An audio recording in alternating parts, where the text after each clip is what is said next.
Hello, welcome back to Trepticon.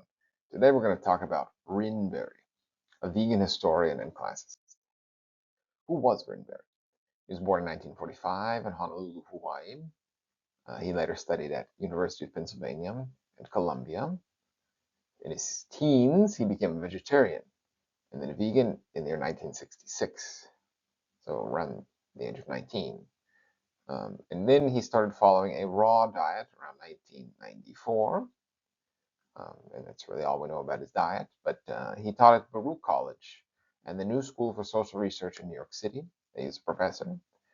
He worked for many years giving conferences in the US and abroad, notably in Brazil, right? And this flyer shows us that he was working, giving conferences in Brazil.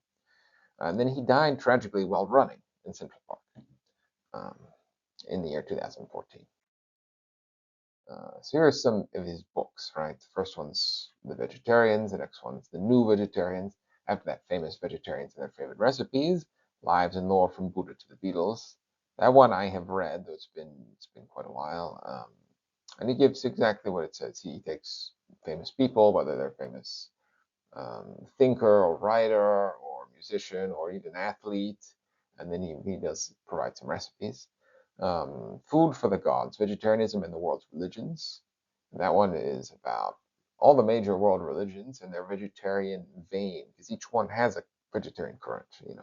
Christianity has one, Islam has one, Buddhism has one, etc., etc. Um, and then the next book is about Hitler.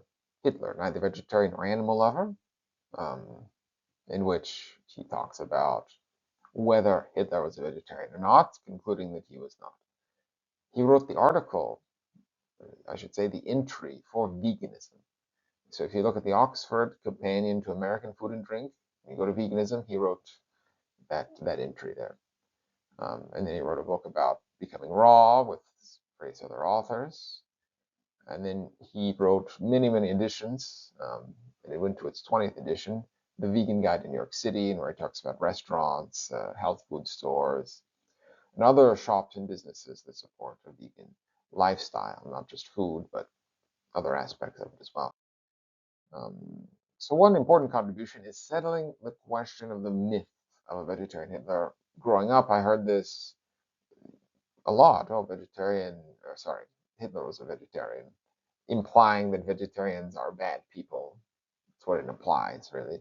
Or that Hitler was a bad person. However, the myth for the people in Germany at the time was he was a good person. He was self-sacrificing, right? But where I grew up, it just meant that vegetarians are evil somehow, morally speaking.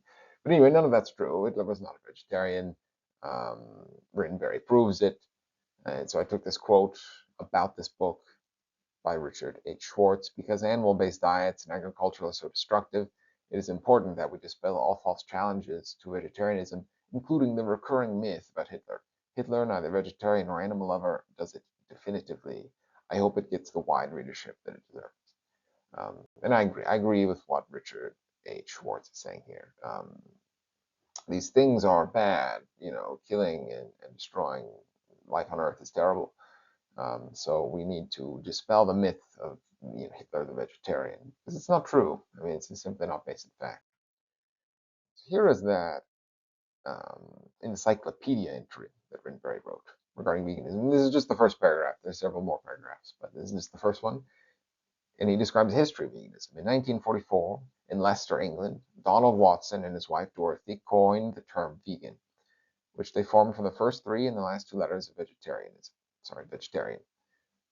With his new term, the Watsons wanted to encompass the meanings of vegetarian imparted by Pythagoreans and Buddhists, one who, for reasons of compassion, abstains from consuming all foods and other products of animal origin.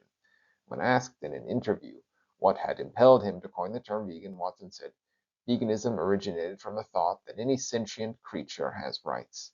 From this it is clear that veganism, grounded as it is in compassion for other beings, is a corollary of the animal rights movement.